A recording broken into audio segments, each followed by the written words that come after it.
The apartment is quiet and empty. Brothers Do-hyun and Min-chul are sitting at the kitchen table. In front of them are plates of stewed potatoes. The potatoes were cooked 3 days ago. Mom simply heated them up in a frying pan and went into the room to paint her nails. Then she emerged, scented, wearing a new sweater. "Sit quietly. Go to bed yourself," she said, and left. The door closed. The potatoes are dry. Do-hyun picks at them with his fork. "I don't want this," he says. "Then don't eat it," says Min-chul. He eats it himself. He eats quickly, without looking. He needs to eat, because there won't be anything else until tomorrow. Do-hyun climbs down from his chair and goes into their room. He lies down on the bed, face down in the pillow. It's getting dark outside. Mom's on the bus now. She's going somewhere bright and cheerful.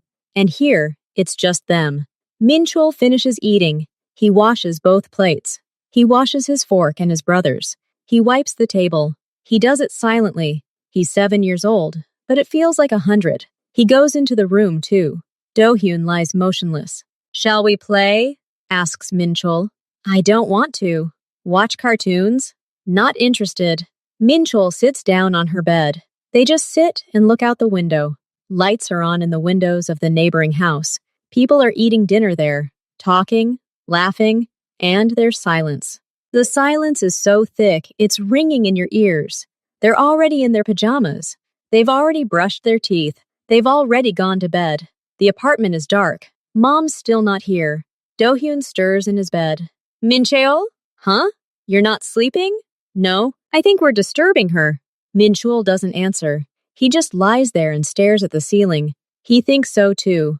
Mom always sighs when she sees them. She says, "Oh, I have no more strength." She doesn't have the strength for them. She has the strength for work, for her friends, for new dresses, but not for them. "Probably," he says quietly. Do-hyun turns to him. Only a silhouette is visible in the darkness. "What if we leave?" Do-hyun says. "Just up and leave, and she'll feel better." "Where would we go? We're 7 years old." "I don't know, but maybe it will get better. Maybe someone will find us and love us."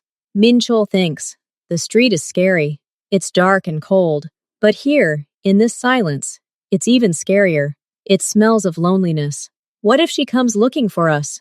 Min-chul asks. "Will she call the police? Will she cry?" Do-hyun is silent for a long time. Then he whispers, "What if she doesn't?" The words hang in the air. They both know it's true. Mom might not look. She might think they went to Grandma's. Or she might just sigh with relief. "Okay," Min-chul says. His voice is firm. "Let's leave. But not just like that. We need a plan." "I have a plan," Do-hyun says quickly. "We'll find a rich dad. One with no kids. He'll be alone, and he'll take us in." "Okay," Min-chul agrees. "We'll find a rich dad." Mom came home late. They heard her staggering down the hallway, dropping her bag, closing the door to her room. Then there was silence. Then, snoring. Min-chul looks at his alarm clock. The glowing numbers read 4 in the morning. "It's time," he whispers. They get up. They act quietly, like mice. They talked about this all night in whispers. Now we have to do it. Do-hyun takes his school backpack out from under his bed. He places his stuffed bunny at the very bottom. Then he carefully folds his clothes. 2 warm sweaters, pants, socks. He picks up his toothbrush and a small towel. His hands are shaking. Min-chul does everything quickly. He folds his clothes too. His favorite typewriter, his notebook and pencils. Then he sneaks into the kitchen, opens the cupboard. He takes what he can grab without making a noise. A pack of cookies, 2 candy bars, 2 apples. He pours water into the plastic bottle. He stuffs it all into his backpack. He comes back. Do-hyun is standing by the shelf. "Are you taking it?" Min-chul asks quietly. Do-hyun nods. He takes a photo frame off the wall. It's a photo of him and his mother in the park. He looks at the picture for a second, then puts it in his backpack. They start getting dressed. They put on 2 pairs of socks, warm pants, sweaters, jackets on top. They look fat and clumsy. The backpacks seem enormous on their small backs. Min-chul approaches the room's door. He listens. The apartment is quiet. Only the snoring comes from behind his mother's door. He turns around. He looks at their room for the last time. At the 2 beds. At the toy box. His entire childhood was here. somehow very quiet and sad. He takes Do-hyun's hand. They walk out into the hallway. They pass Mom's room. Do-hyun slows his pace. He looks at the crack under the door. A steady snore comes from there. Mom is asleep. She doesn't know that her sons are leaving forever. Min-chul pulls him by the hand. They approach the front door. Min-chul carefully turns the latch. There's a click. The sound seems very loud. They freeze. The snoring continues. Min-chul presses the handle. The door opens. Cold, stale air blows in from the stairwell. He steps forward. Do-hyun follows. Min-chul pulls the door towards him so that it closes silently. There's a soft but final click. Now they stand on a dark landing. The door to their past lives is closed. Before them are the cold steps leading down. Behind them are backpacks with everything they own. Ahead lies the unknown. They hold hands and walk down. They walk out of the building. It's cold and dark outside. Every other streetlight flickers. Do-hyun hunches his shoulders. "Where to now?" he asks. His voice trembles with cold and fear. Min-chul looks around. Their neighborhood is asleep. He knows they can't stay here. One of the neighbors will see and call their mother. He squeezes his brother's hand tighter, back to the warm, albeit empty apartment. "Min-chul, let's go to Grandma's instead," he suggests. "She's on the other side of town. Mom won't find us right away." Min-chul shakes his head. He's thinking, "Grandma will call Mom right away. She'll be scared. She's old. She won't understand. And then," he pauses, "what will we tell her? That Mom doesn't love us? Grandma won't believe us. She'll say we're making it up." Do-hyun is silent. He understands that his brother is right. Grandma always says, "Your mother is very tired. You have to understand her. She is on her mother's side." "Then what?" Do-hyun almost cries. "He'll want to believe us. He'll let us into his house, feed us. And then, when everything is settled, well, we'll explain everything to him, or we'll stay with him forever." Do-hyun listens. The idea seems scary and strange to him, but it also seems like a way out. Where are we going to find a dad like that? In a rich neighborhood, where there are big houses, Min-chul says. He stands up. "Let's take the bus. The first one leaves just about this morning." They walk to the bus stop. There's almost no one on the streets. Only a street sweeper is sweeping the sidewalk. He looks at them in surprise. Two little boys with huge backpacks at such an early hour. Min-chul looks away and walks faster. 20 minutes later, the bus arrives. They climb on. The conductor, sleepy, reaches out for money. To the last stop," says Min-chul in his most adult voice. He counts out the money from the small piggy bank he brought with him. She hands them the tickets without even looking. They climb into the back seat. The bus starts moving. Do-hyun presses his forehead against the cold glass.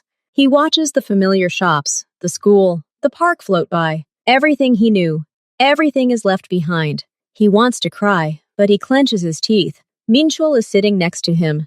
Min-chul isn't crying, so he won't either. The bus ride takes a long time. The neighborhoods outside the window change. Here's their old, run-down neighborhood. Here's a nicer neighborhood, with clean houses. And then completely different streets begin. Wide, with trees. Beyond the fences, you can see not just houses, but real mansions, with large windows and pointed roofs. "Here," whispers Min-chul. He pulls the bus stop cord.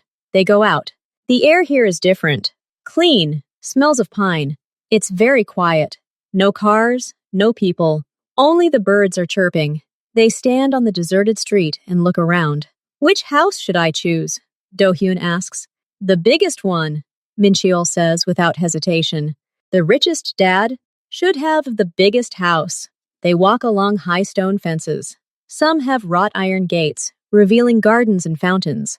Do-hyun feels as if they've entered another world, a world straight out of a movie. The largest fence appears ahead. It's made of dark stone, taller than Dad, and behind it is not just a house. It's a real palace, with columns on either side of the door, with perfectly trimmed bushes. Everything looks austere, cold, and very rich. They stop in front of black wrought iron gates. The gates are closed. Do-hyun looks at the house. His heart is pounding somewhere in his throat. "Min-chul, let's not," he whispers pleadingly. "This isn't just a rich guy. This is some kind of king. He won't let us in. He'll call the police." If we turn around now, where will we go? Minchul asks. His face is pale, but his lips are pressed into a thin line. Back? To the cold potatoes? To the silence? We're already here. We have to try. He presses a small button on the gatepost. A soft ringing sound somewhere inside. No one answers. Minchul looks at the camera above the gate. The red light on it is out. Perhaps it's been turned off. Then he starts shaking the gate. It's heavy and doesn't budge. But there's a small wicket gate nearby. It's small, almost invisible in the stone. Minchul pushes it. The gate gives way with a soft creak. It wasn't locked. Minchul says and steps inside. Do-hyun, closing his eyes, follows him. They walk along the clean path to the huge door. Up close, the house seems even bigger, even sterner. Do-hyun feels like a bug. He grabs his brother by the jacket. I'm scared. Me too, Minchul admits honestly. But we're already inside. We have to knock. They stand before a massive dark wooden door. There's no bell nearby, just a heavy copper knocker in the shape of a lion's head. Minchul raises his hand. His fingers are freezing. He slams the hammer on the door once. The sound is dull, heavy. It echoes through the quiet morning like a gunshot. Nothing happens. He knocks harder, once, twice. There is silence inside. Despair rises in their throats. All their courage, their entire plan. It all falls apart. They stand at a stranger's door, and no one opens. Then Minchul clenches his fists and starts pounding on the door. He pounds with all his might. Hey! He shouts. His childish voice breaks. Hey! Open up! Do-hyun, seeing this, also loses the last of his fear. Only fatigue, cold, and a burning desire for someone to let them in remain. He joins his brother. He slams his palms against the hardwood and screams. He screams what they had imagined. But now there is real pain and hope in this scream. Daddy! Do-hyun screams, tears finally streaming down his cheeks. Daddy, open the door! It's us! Your sons! Minchul shouts, continuing to knock. Let us in, Daddy! Please! We can't take it anymore! They shout and knock until their hands ache and their voices become hoarse. They almost don't believe the door will open. And then a miracle happens. Somewhere inside, a lock clicks. Slowly, with a heavy grinding sound, the door begins to slide aside. Kim Chang-min sits in his office. The morning has just begun. The vast house is quiet. He's wrapped in a soft, dark robe, holding a large cup of cocoa. He sips slowly, looking out the window at his garden. He has no important meetings today, just peace and quiet. A rare luxury. He hears a distant knock. Dull, insistent, he winces. Who could it be at such an early hour? No one had warned him of a visit. His men at the gate hadn't reported him either. The knocking repeats, and suddenly voices mingle with it. Children's voices, shouting something unintelligible. Chang-min puts his cup down. He goes to the house control panel. He presses the button for the external cameras. The screen shows an empty path to the gate. The camera at the front door only shows part of the steps. Someone is too close, right under the lens. Children?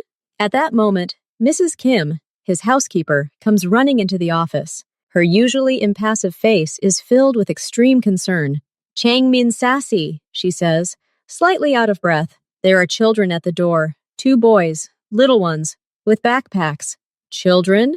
He asks, not understanding. Yes, they're knocking and shouting. They're shouting, Daddy! They're asking you to open the door. Chang-min looks at her, trying to process this information. Children, at his door, calling for their dad. This is some kind of stupid mistake, or a provocation. The thought of a trap flashes through his head like lightning. Are they alone? No one else? I watched from the second floor. There's no one on the property, just the 2 of them at the front door. You can hear despair and fatigue in it. And these screams, they creep into your head, preventing you from thinking. Chang-min throws his robe over the back of a chair. He's wearing dark sweatpants and a simple t-shirt. He wouldn't want to be seen like this, but now is not the time. He walks down the long marble hallway to the front door. Ms. Kim follows him, muttering something under her breath about safety. He stops at the door. The knock reverberates right into his chest. He hears a voice, thin and broken. Daddy, let me go, please. Something inside him clenches. This doesn't sound like a game. There's real pain in that voice. He takes a deep breath, grabs the heavy latch, and turns it. Then he pulls the massive door toward him. The cold morning air hits his face, and he sees them. Two boys stand on the steps, directly in front of him. They seem tiny against the backdrop of the enormous portal. Both wear hats pulled down to their ears and thick, baggy jackets. Over their backs are enormous backpacks, almost as large. Their faces are pale, their cheeks flushed from the cold and, presumably, from screaming. Their eyes are wide open, full of fear, hope, and a complete readiness to defend themselves. And at that moment, Changmin stops breathing. He looks at these faces, at the shape of their eyes, at the shape of their eyebrows, at the stubborn, slightly jutting chin. He sees in them not just other people's children. He sees himself in them, himself in that distant childhood, in the old, tattered photographs his mother kept. The resemblance is not just distant, it is deafening, like a punch to the gut. One of the boys, the one slightly ahead, clenches his fists. The other hides his face behind his brother's back, but also glances at him furtively. They are silent, as if they themselves were frightened by the door finally opening. The thought comes suddenly, sharply, and clearly, like a flash. Mion, Lee Mion. It was more than 7 years ago. A short whirlwind romance. She was beautiful, cheerful, independent, and very proud. They dated for a few months. Then she suddenly started talking about family, about children. He was young then, absorbed in building his business. The thought of children terrified him. He laughed it off. They had a fight. Then she disappeared, for several weeks. She called only once. Her voice was strange, distant. I'm leaving, Changmin. Don't look for me. I don't need your money. I don't need anything from you. He tried to object, offered to help, but she cut him off. He never saw her again. He heard, out of the corner of his ear, that she had left town.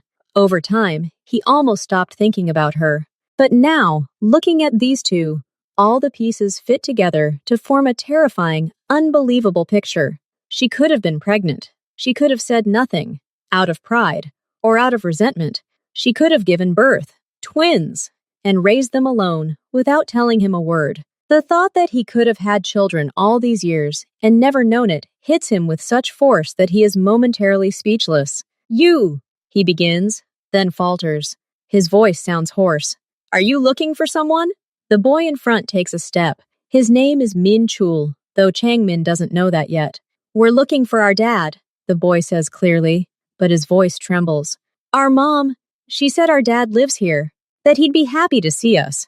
Changmin looks at them, at their frightened but determined faces, at their backpacks, a sign that they're not just here for a quick visit. Aren't you cold? He asks suddenly, and this mundane question seems the most important thing to him right now. Come inside. He steps back, letting them pass. The boys exchange glances. Then, cautiously, as if afraid the trap will snap shut, they step over the threshold. Mrs. Kim stands still, her eyes wide with amazement. Changmin leads them not into the formal living room, but into a small, cozy room next to the kitchen, where a fireplace is burning. It smells of wood and warmth. Sit down. Take off your jackets, he says. The boys obey silently. They struggle to pull off their backpacks and lower them to the floor. Without these enormous burdens, they seem even smaller and more fragile.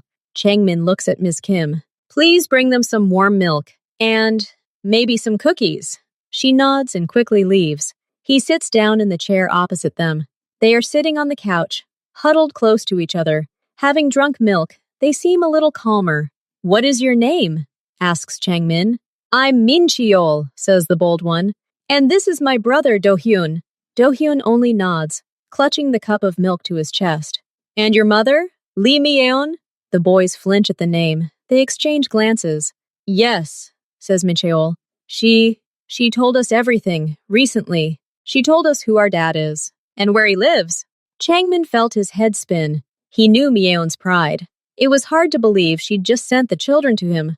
Why didn't she come herself? Why did she send you alone? Min Cheol lowered his eyes. He was telling a memorized story, but his voice tinged with genuine, unchildish bitterness. She didn't want us anymore. She yelled all the time, said we were a burden, that we were ruining her life. Yesterday she said, Enough! Go to your father. I'm fed up. We packed our things and left. Do-hyun begins to sob quietly. He's not acting. The memories of his mother's indifference, the cold in their old apartment, all of it is real. His tears are real. Changmin watches these tears. He sees Do-hyun clinging to his brother, seeking protection. He sees Min-cheol, barely able to contain his own trembling, hugging his brother's shoulders. This image burns into his mind like a hot nail. Logic screams at him to check. He needs to call Mion. He needs to take a test. He needs to find out if this situation is a setup by his enemies. Thoughts of possible danger flicker, but they are dim and distant. He understands her gaze. She's thinking about common sense, about caution. Changmin rises from his chair. He approaches the sofa and, slowly, so as not to startle them, squats down in front of the boys. He looks into their faces, into their eyes, wet with tears and wide with fear. "That's it," he says quietly. His voice is unexpectedly soft. "That's enough. You don't need to be afraid anymore. You've come home." He sees a silent surprise, mixed with disbelief, flash in Min-cheol's eyes. Do-hyun stops crying and looks at him, holding his breath. Changmin continues. He's not asking. He's announcing. "This is your home now. No one will yell at you. No one will say you're a burden. Understood?" He reaches out and very carefully, as if afraid to scare the bird, places it on Do-hyun's head. The boy freezes, then his shoulders finally relax. Changmin looks at Min-cheol. "Are you the eldest?" The door he's kept closed for years, the door to that part of his life called family, is now wide open, and he doesn't want to close it anymore. Do-hyun wakes up first. He lies motionless for a few seconds, unsure where he is. Above him isn't the familiar cracked ceiling, but a high white ceiling with carved moldings. He's not lying on his hard mattress, but in a huge soft bed that sinks under his weight. The blanket is unusually light and warm. He carefully turns his head. Next to him, in an equally large bed, sleeps Min-cheol. The room is huge and bright. Sunlight streams through the tall window. 2 new tables and 2 chairs stand against the wall. A soft carpet lies on the floor. Everything smells clean and new. Do-hyun sits up. He sees their backpacks neatly stacked against the wall. His bunny is sitting on the pillow next to him. So this isn't a dream. There's a soft knock on the door. "Your bathroom is over there." She points to the other door in the room and walks out. Do-hyun looks at Min-cheol. He opens his eyes too. They look at each other silently. In their old house, no one woke them up so quietly, and no one said, "Good morning." They tiptoe to explore the bathroom. It's shiny. Everything is new. The towels are fluffy and smell fresh. They wash their faces with cold water. Everything seems unreal. Then they go out into the hallway. They don't know where to go, but a faint smell of food wafts through. They follow the scent. In the kitchen, Ms. They eat slowly, almost reverently. The food is delicious and hot, the kind they cook in the movies. They don't talk. They just eat and stealthily glance around the huge, bright kitchen with its gleaming appliances. Changmin arrives just as they're finishing breakfast. He's dressed in simple dark pants and a sweater. He looks less formal than yesterday. "So, did you sleep well?" he asks. His voice still sounds a little unfamiliar. Deep, the boys nod. "Want to see the house?" Changmin suggests. He seems a little unsure himself, as if he doesn't know how to give a tour. They nod again, and the journey begins. Changmin shows them the living room with its high ceilings and enormous sofa. He points out the fireplace, where the wood is already burning. Then he leads them into the library, a room completely filled with bookshelves from floor to ceiling. Do-hyun and Min-cheol look up. They've never seen so many books. Then there's a home theater with rows of plush armchairs, a game room with a pool table, the existence of which Changmin seems to have forgotten. They walk along long hallways, peering into empty bedrooms. Everything is huge, clean, and a little deserted. "Does anyone live here?" Do-hyun finally dares to ask, looking around one of the living rooms the size of their old apartment. "No," Changmin says honestly. "Just me. And Mrs. Kim. But she has her own house at the far end of the garden. And now you too." Min-cheol gazes silently at this space. His 7-year-old brain can't fully comprehend such richness. He only feels as if he's entered another world. A world without old furniture, threadbare carpet, or musty smell.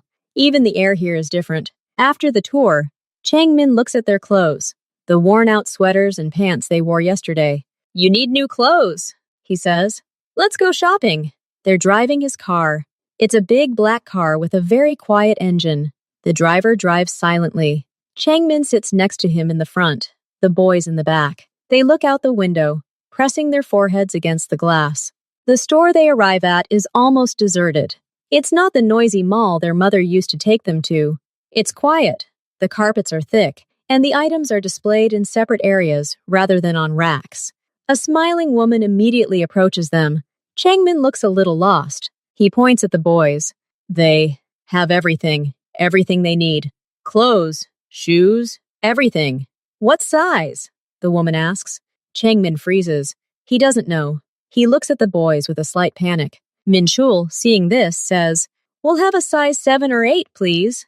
The woman smiles and starts bringing things. Pants, shirts, sweaters, pajamas, jackets.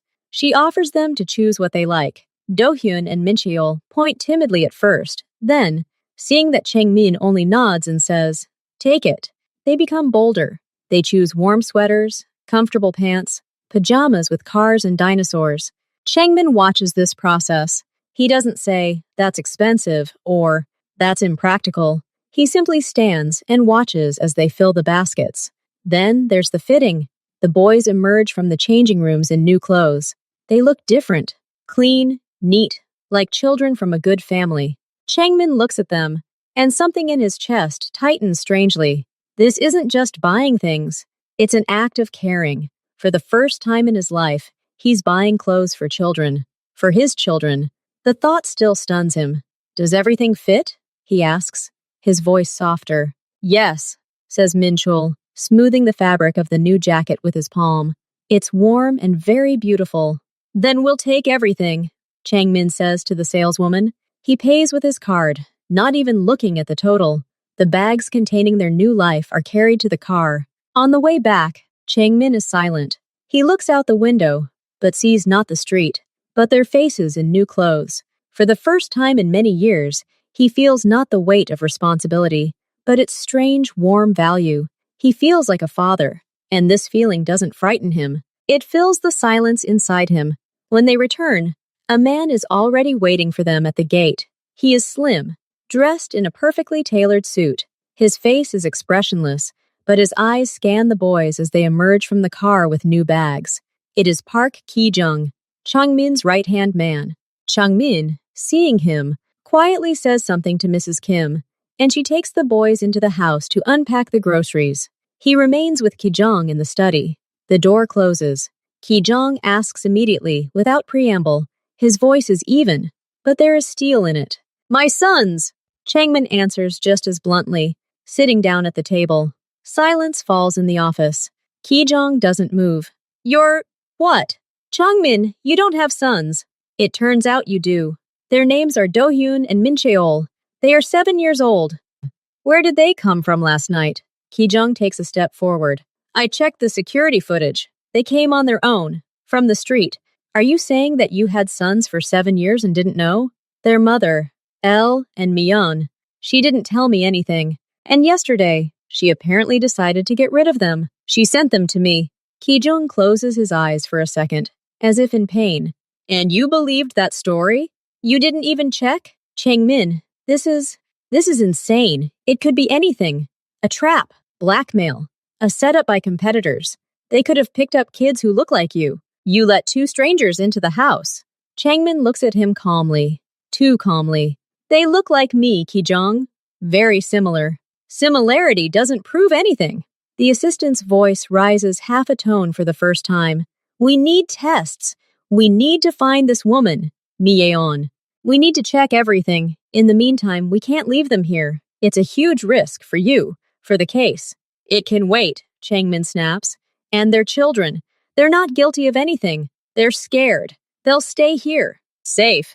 Ki-jung looks at him as if he were a man who had suddenly fallen gravely ill. You're not thinking with your head. You're acting on your emotions. That's not right. That's the difference between us, Changmin says, and there's that same steel in his voice that makes Ki-jung wary. I've made my decision. They are my sons. I will protect them. From everyone, including from your suspicions. Understood? This isn't a request. It's an order. Ki-jong freezes. He knows that tone. There's no point arguing. Understood, he finally says. What should I do? Find Elle and Myeon, quietly, without attracting attention. Find out everything about her for the last 7 years. About the children. But she shouldn't know about it. And no one else should know. Especially anyone who might be interested. In the meantime, the children live here. Yes. And no outsiders should know of their existence. Increase security around the perimeter. Discreetly. Ki-jong nods. The business part of his mind is already kicking in, making plans. Okay, I'll arrange everything. But, Changmin, he pauses. Be careful. The heart is a poor guide in our affairs. Changmin doesn't answer. He's already looking out the window toward the house, where the two boys are unpacking their new things. His decision is made, and no amount of rational argument will change it. Changmin stands in the middle of the playroom, feeling awkward. He's holding 2 game consoles. He looks at the boys sitting on the soft carpet, watching him with interest. Do you play video games? He asks hesitantly. Min-chul nods. Do-hyun adds, Tolik had a console in his yard. We played sometimes. Changmin plugs the game consoles into the large TV. He himself hasn't played since he was a child. They choose a flashy racing game. Changmin sits cross-legged on the carpet next to them. His large frame seems out of place next to 2 small children. The first few minutes are a complete mess. Changmin keeps crashing into the virtual barriers. Do-hyun giggles quietly. Min-chul tries to remain serious, but the corners of his lips twitch too.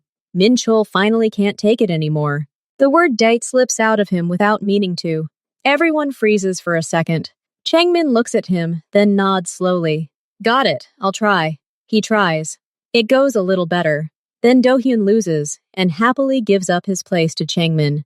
Now it's Changmin and Min-chul. They compete.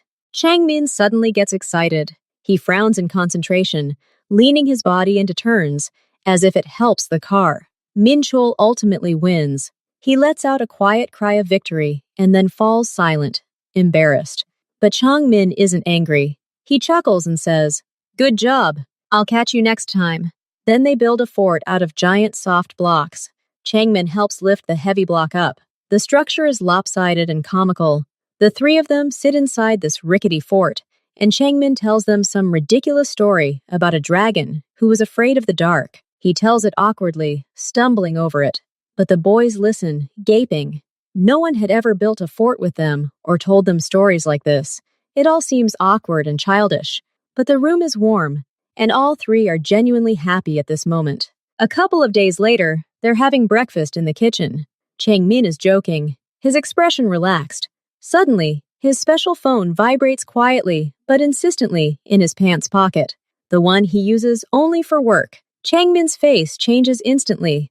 All the softness falls away like a mask. His gaze becomes sharp, focused, cold. The corners of his lips turn down. He nods apologetically, stands, and walks out of the kitchen, holding the phone to his ear. His voice from behind the door comes through, muffled and abrupt.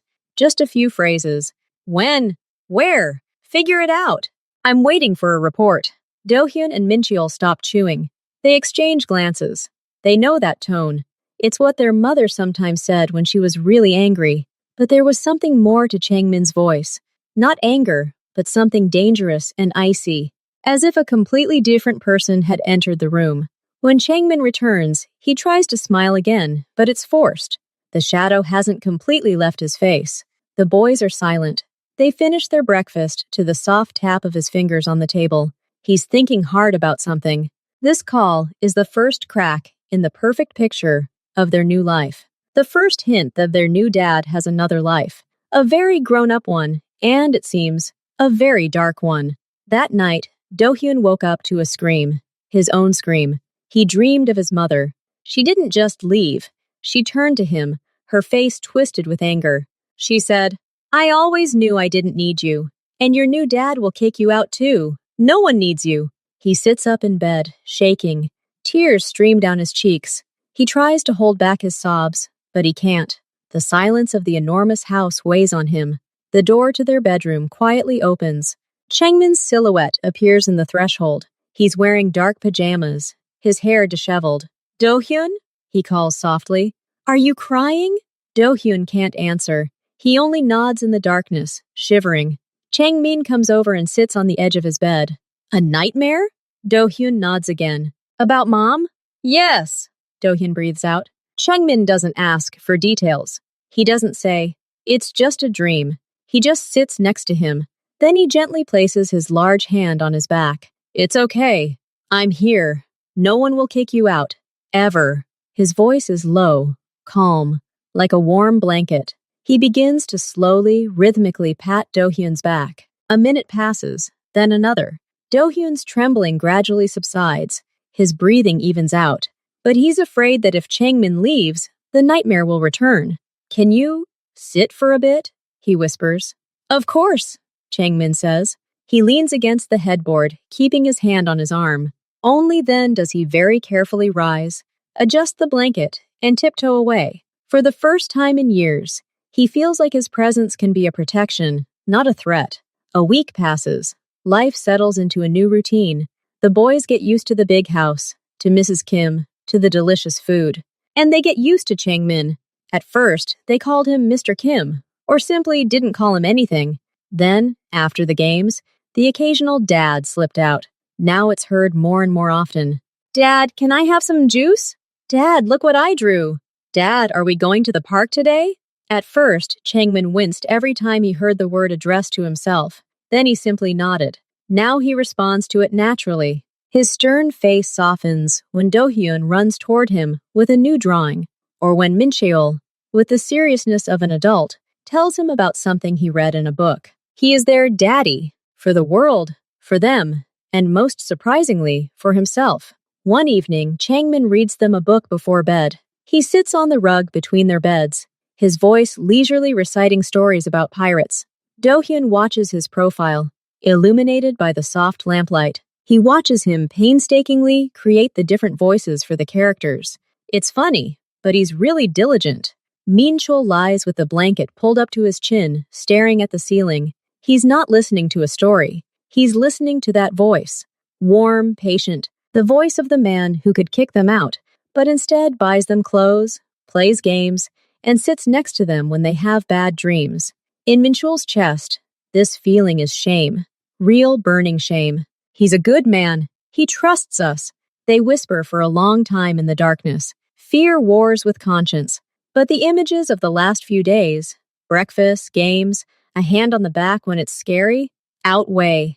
They decide. Tomorrow, they confess everything. The whole next day, they feel downcast. Kim has already gone to her room. They stand in the doorway of Changmin's office. He's writing something at his desk. "Dad," Min-cheol says quietly. Changmin looks up. He sees their serious, frightened faces. "Did something happen? Come in." They come in and stand in front of his desk, shifting from foot to foot. "We have a confession," Min-cheol begins. His voice trembles. "We lied to you." Changmin puts his pen down. He doesn't say anything, just looks at them. His gaze is heavy. Do-hyun can't take it anymore and starts talking, the words escaping in a jumbled stream. "Mom didn't send us to you. She didn't tell us where you lived. We left on our own. We were lonely. She ignored us. We ate old food. We decided to run away and find a rich dad. We saw your big house and made up a story." Min-cheol, seeing his brother overcome with emotion, picks up the conversation more clearly. "We didn't know who you were. We were just looking for a big house. We thought a rich, lonely man who needed a family would trust us and let us in. We lied about Mom. She's not that angry. She just doesn't care. She probably wouldn't have even noticed we were gone right away. We deceived you. We're very much to blame." They fall silent, heads bowed, prepared for anger, for shouting, for being kicked back out into the cold. The silence in the office becomes deafening. Changmin sits completely still. He's not looking at them, but somewhere in front of him. His face is a stone mask. Everything inside him is turning over. The first feeling is a sharp, burning sting of deception. He's been tricked. 2 7-year-olds, Kim Changmin. They've played on his emotions, on his hope, on his desire to believe in this miracle. The logical part of his brain, so diligently silenced by his heart, now screams, "I told you so!" But almost immediately, a wave of something else rises above this feeling. He listens to their confession again in his head. Not that made-up story about an evil mother, But the real thing. We were lonely. We ate old food. She wouldn't have noticed. There's no lie in those words. There's despair there. Such deep despair that two little boys would choose to go into the unknown, to a stranger, rather than stay in their home. He looks at their lowered heads, at their trembling clasped fingers. They don't look like triumphant heroes or clever con artists. They look like two cornered animals waiting to strike. His anger melts, dissolving into something infinitely more powerful, pity. Yes, they deceived him, but they did it not out of malice, but because they were in unbearable pain. They sought salvation, and they found it here, with him. Changmin slowly gets up from the table. He walks around it and stops in front of them. The boys shudder, expecting the worst. He doesn't shout. He drops to one knee to be level with them. First, he places his hand on Minchul's shoulder, then on Do-hyun's. "Raise your heads," he says quietly. They struggle to look up at him, their eyes full of tears and fear. Changmin says, and they freeze, not realizing that they told the truth. That was very brave. "You're not kicking us out?" Do-hyun asks in a whisper. "No, but we lied," Minchul blurts out, as if he himself can't believe it. "I know, you lied, but the pain that made you run away, it wasn't a lie, right?" The boys nod silently. "You wanted someone to love and care for you, right?" Changmin continues. They nod again. Changmin takes a deep breath. He looks at those two familiar, frightened, guilty faces. "Then listen to me carefully. This is the most important thing. Your deception, it's unimportant. Understood? It's unimportant. You came to me, and I'm glad you came. You're here now. This is your home, and I will take care of you, no matter what happens. This is no longer up for discussion." He opens his arms, and after a moment of hesitation, they rush into his arms. Do-hyun sobs into his shoulder. Minchul, gritting his teeth, simply clutches his sweater convulsively.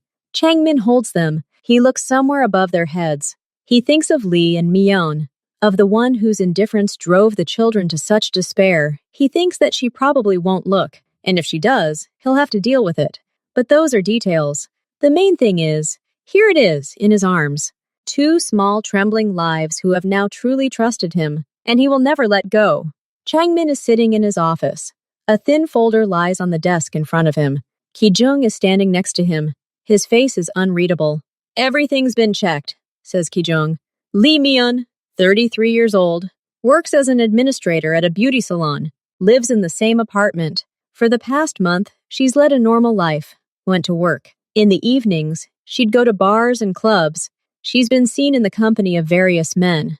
Changmin leafs through the report silently. There are photographs, extracts, brief notes. "The children?" he asks without looking. There were no missing persons reports filed with the police. No calls to social services. She didn't even report them missing to the school. The school called her 3 days later. According to a neighbor, Myeon replied that the children had gone to stay with relatives in the countryside. That was the end of it. Changmin closes the folder.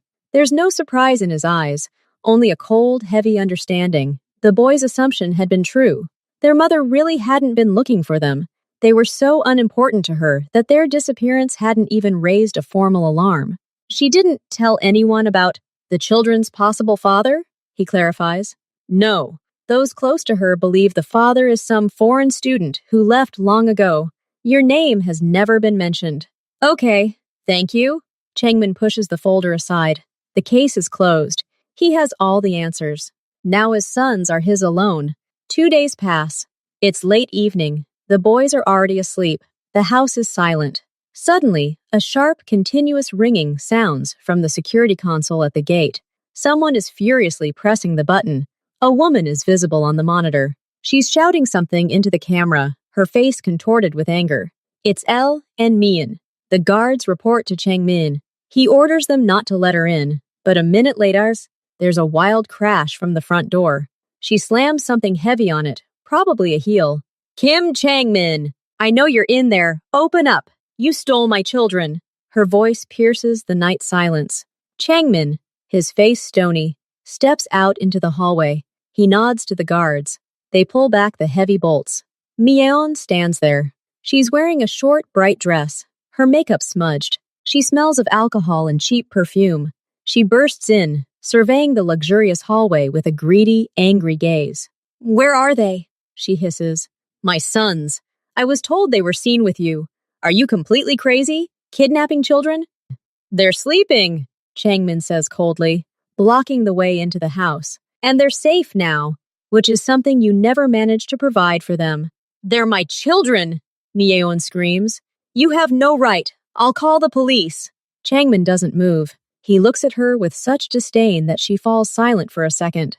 "Call me," he says quietly. "Explain why you didn't report them missing 2 weeks ago. Explain why 7-year-old children decided to run away from their own mother." Myeon freezes. Her anger gives way to calculation. She realizes she doesn't hold the trump card. She glances around the house again, and her eyes light up not with maternal concern, but with a simple, greedy sparkle. "Okay," she says, and her tone changes. It becomes businesslike, brazen. "Let's talk like adults. I don't mind, really. They're a burden, of course. They make noise, beg for food, tear clothes. I see you're a man with money. You probably even enjoy it, playing benefactor." Changmin remains silent, letting her speak. "I'm willing to give in," she continues, pausing for effect, "for good compensation. Just once. And you forget about me, and I forget about them, as if they never existed. They're yours. Formalize the adoption. Do whatever you want. This isn't even a request anymore. It's open, cynical blackmail. She's selling her children, here and now." At that moment, 2 frightened faces appear from around the corner of the hallway. Do-hyun and Min-chul. They were awakened by the noise. They stand in their pajamas and look at their mother. They see her familiar pose, hear her voice, but it all now seems alien and frightening. Myeon notices them. "Ah, there they are," she says, but doesn't take a step forward. "I see they're living in luxury and comfort. You little brats are lucky." Changmin turns and sees the boys. Something snaps inside him. All the coldness, all the restraint disappears. His face doesn't contort into a scream. On the contrary, it becomes completely smooth, his eyes dark and empty, like 2 blocks of ice. But such a wave of danger begins to emanate from him that even Myeon involuntarily takes a step back. He slowly turns back to her. His voice is quieter, but each word falls like a steel nail. "You," he pauses, "will never speak to them again. You will never look their way. You no longer exist for them. Do you understand?" It's not a threat. It's a statement of fact. There's such an inhuman, restrained fury in his voice that Myeon turns pale. She's seen a lot, but never this. The boys look at Changmin. They see his back, tense as a bowstring. They see his fists clenched. This isn't the dad who plays video games with them. This is something ancient and scary. But they're not afraid of him, because all this rage, all this power isn't directed at them. She stands like a wall between them and the woman at the door. He protects them, like no one has ever protected them. Changmin keeps his icy gaze fixed on Myeon. "Kijeon," he says without turning around. The assistant, who had been silently watching from the shadows this whole time, steps forward. His face is a mask of professional politeness. "Ms. L," he says, "I think we should discuss the details in a more appropriate place. Please come along." He gestures to a small meeting room next to the office. Myeon, having recovered from her shock, lifts her chin again. "Let's discuss it. Then let's discuss it." Changmin doesn't go with them. He turns to the boys and his face changes. The icy mask melts, leaving only a stern look of weariness and concern. "It's okay," he says quietly. "Go to bed. No one will bother you. Ms. Kim, please see them out."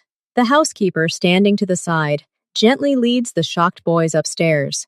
Changmin enters the office but leaves the door open. He hears voices coming from the next room. Kijong's voice is even, emotionless. "Your demands are naive. You're asking us to commit a crime, to buy children. We won't do it."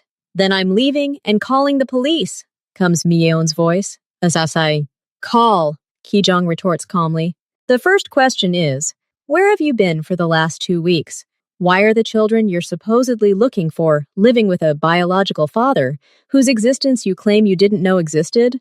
Social services will be thrilled with your parental care. The court will easily terminate your parental rights for abandonment and neglect. You won't get a cent. You'll only get problems." There's a pause. Changmin hears Mion nervously light a cigarette. What do you want? Her voice is no longer as confident as before. We want to solve the problem, Kijung says. Once and for all. Changmin stands up and walks into the room. Mion flinches. He sits down across from her and leans back in his chair. I'll make you one offer, he says. Just one. You will not negotiate. He looks her straight in the eyes. You're signing an official renunciation of parental rights in my favor. Now.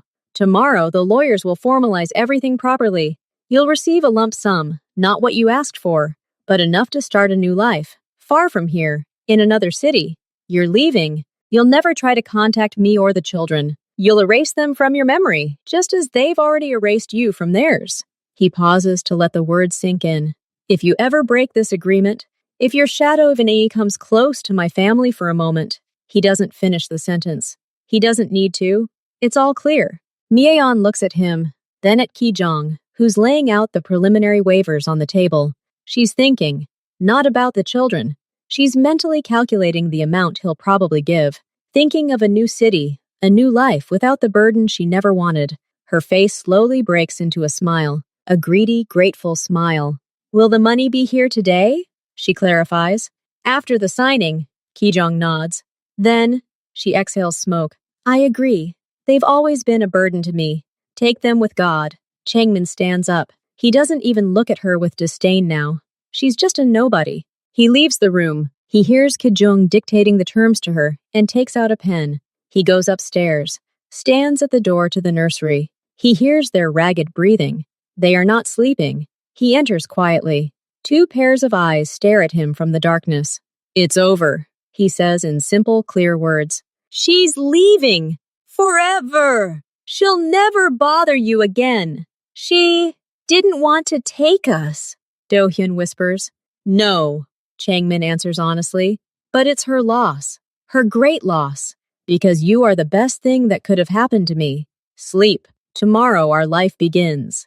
The real one. He waits until their breathing becomes even. Then he leaves. Downstairs in the hallway, Kijong silently hands him the signed paper. Mieon is gone. It's over. The problem is gone. Only family remains. The next morning, the house is unusually quiet. Mijis. Kim is preparing breakfast, but her expression is preoccupied. Changmin has been in his office since early morning, talking to lawyers on the phone. His voice through the door is quiet, but serious. Fragments of phrases can be heard. Paperwork, waiver of rights, court, adoption. Do-hyun and Min Cheol sat in the kitchen, silently picking at their porridge with spoons. They hadn't slept much all night. They heard their mother drive away. They heard the sound of a car. They lay in the dark, whispering. He paid her money, Min Cheol said, his face pale in the darkness. He bought us. So we're like property? Do-hyun asked, a lump in his throat. I don't know, but now he has a piece of paper. And he might change his mind. Their childish logic works precisely and mercilessly. Mom sold them. That means they can be bought. And if they can be bought, then they can also be returned if they get boring, or if they become too much trouble. The fear, which had almost disappeared in recent days, returns with renewed vigor. It gnaws at them from within. After breakfast, they don't go out to play. They quietly make their way to the farthest room, a large dressing room where old clothes are kept. It smells of mothballs and silence. They crawl into a corner, between rows of suits, and sit on the floor, hugging their knees.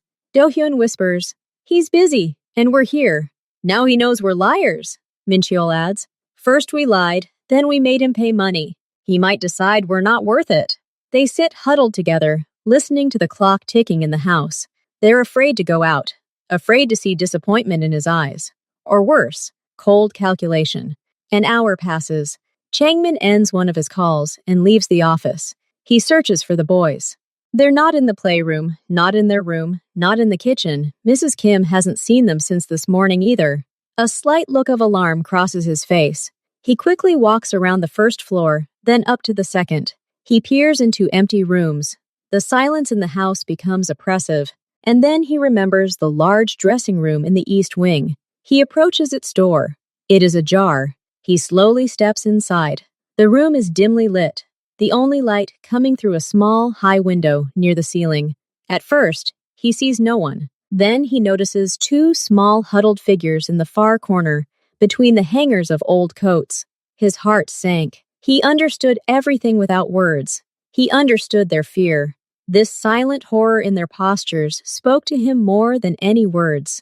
He carefully approaches and sits down on the floor next to them, without touching them. His expensive trousers are now on the dusty floor, but he doesn't care. "Why are you sitting here?" he asks softly.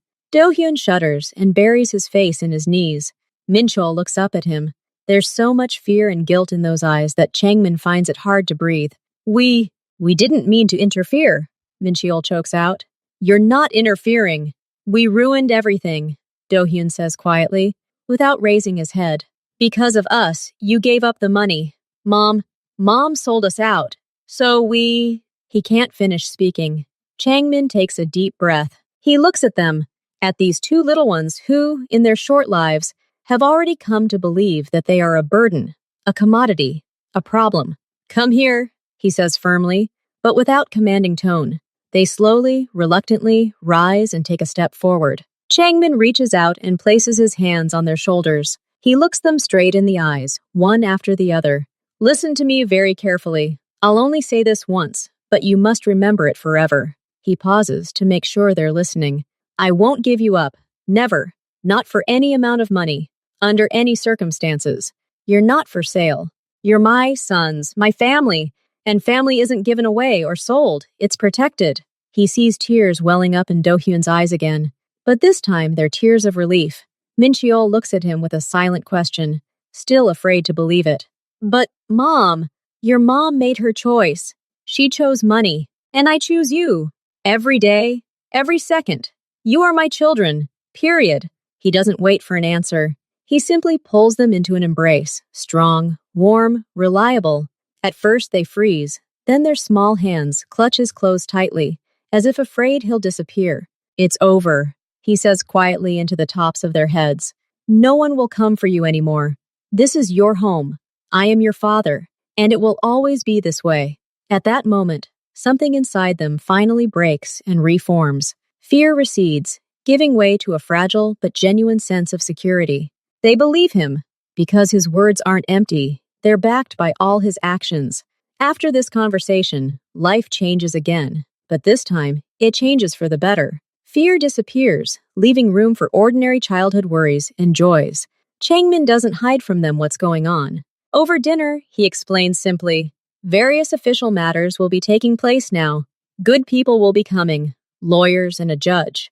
They'll be asking questions. You and me. This is necessary so that everything is legal, so that your documents are genuine, and you are my sons not only here, but in all the papers. It's long, but nothing complicated." The boys listen and nod. Now that they know he won't give them up, they're ready for anything. Changmin's lawyers arrive, stern but polite men and women in suits. They speak with the boys alone in the playroom. They ask if they're scared, if they're comfortable with Changmin, and if they want to stay. Do-hyun and Min-chul answer honestly and confidently. Then a social worker arrives, a kind middle-aged woman. She inspects the house, talks with Ms. Kim, and then talks with the children again. She sees their clean, happy faces, their new clothes, their room filled with toys and books. She sees how they look at Changmin, with trust and love. Changmin goes through all the interviews himself. He answers all the questions about his work, even the most uncomfortable ones. He presents documents proving that his business is legal and that he has no legal problems. He does everything required with incredible patience. Myeon disappears.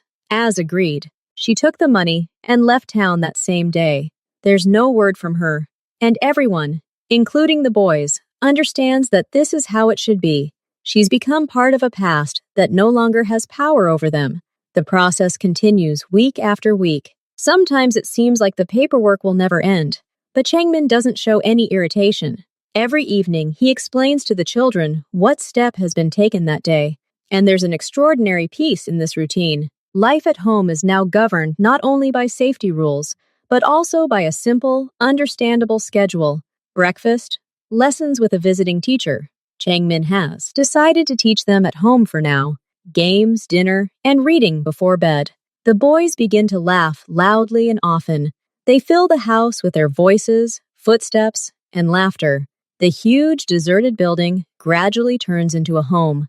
Their home. One evening, after yet another lawyer had left, Do-hyun, sitting on the couch next to Chang-min, asks, "When this is all over, will we go to school, like everyone else?"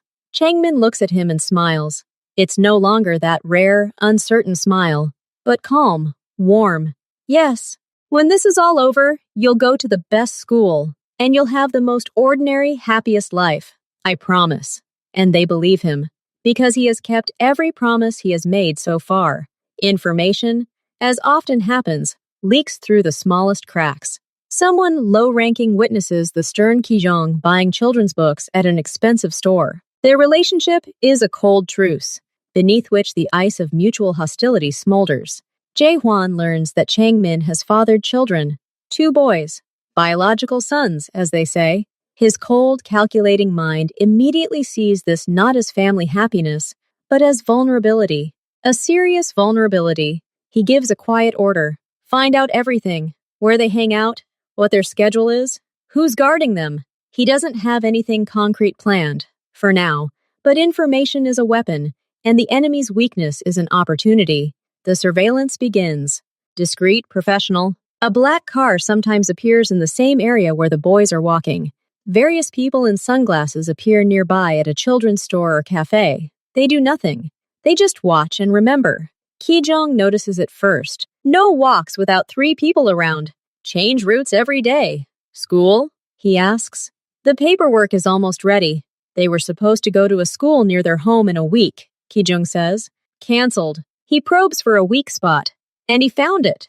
There's no fear in his voice, but a cold, absolute determination. Now he knows his old world has extended its tentacles into his new life, and he's ready to cut it off. Despite all precautions, an incident occurs. This isn't a school, but a dental clinic. Do-hyun had a toothache and needed urgent dental care. The safest route was planned, an unmarked car, and 3 security guards. 1 was driving, 2 were in the car with the boys. They were being waited for. Apparently, the surveillance had been long and professional. On a quiet street near the clinic, their car was suddenly blocked by 2 SUVs. 5 men in black, their faces covered, emerged from them. They moved quickly and silently. The goal was clear. Not murder, but kidnapping. Living collateral is a powerful lever of pressure. Chang-min's security guards reacted instantly. The driver locked the doors. The other 2 forced the boys onto the floor of the car, shielding them with their bodies, and drew their weapons. They didn't enter the fray, risking the children's lives. They took up defensive positions inside the car. The attackers tried to break the glass, but it was armored. The situation reached a stalemate for a few seconds. And then reinforcements arrived. Ki-jong, always on the alert, was tracking the car's movements via GPS. Seeing it parked in an unauthorized area, he raised the alarm. 2 more security vehicles, following at a distance, rushed in from either side, cutting off the attackers' escape route. Seeing the operation had failed and the numerical superiority was now on their side, the men in black retreated with lightning speed, jumped into their cars, and took off. Changmin's guards didn't pursue them. Their primary objective had been accomplished. The boys were safe. It all took less than 3 minutes. Do-hyun and Min-cheol, pale as chalk, sat on the floor of the car, hugging each other. They saw everything and understood everything. They understood that they were being hunted, like an object. They were scared, but they didn't cry. They saw how their guards, these usually silent men, unhesitatingly stood between them and danger. Ki-jong, who arrived 5 minutes later, personally drove them home. His face was inscrutable, but his eyes burned with a cold fire. On the same note, Chang-min arrived at his office. He had a short, quiet meeting with Jae-hwan. No one knows exactly what they discussed. They say Chang-min entered his rival's office unguarded and emerged 10 minutes later. After this meeting, all signs of surveillance on his home and family disappeared forever. After the incident, a tense silence descends on the house. But it's not the silence of fear. It's the silence of deep contemplation. Chang-min sits alone in his office. In front of him aren't papers, but a photograph Do-hyun drew that day. It depicts a large house, 3 figures, 1 large, 2 small, and a bright yellow sun.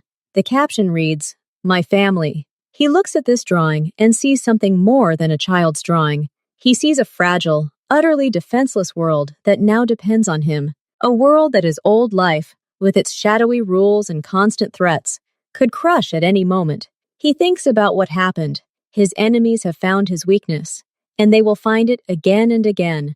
As long as he remains in this world, his sons will always be in his sights. Even if he destroys all his current enemies, new ones will appear. It's an endless cycle, and he makes a decision, not an impulsive one, but a balanced and final one. He calls Kijong. Everything connected with the old methods, with all the shady schemes, he says, we're phasing it out, gradually, without any sudden movements, but irreversibly. Kijong looks at him, understanding everything without words. Are you sure? It will take years. We'll lose a lot of money and influence. I don't need influence that puts my children at risk, Chengmin answers calmly. We'll make money in other ways, legal ones, investments, transport, maybe even that project of yours with the logistics centers. I want our name to be associated only with honest business in 5 years, so that I want my sons to have a future I won't be ashamed of. I want them to be able to walk down the street without having to look over their shoulders. Kijong nods slowly. He sees in his boss's eyes the same unwavering determination that once allowed them to build their empire. Now that determination is aimed at destroying it, or more accurately, transforming it into something else. Okay, Kijong says, I'll make a plan.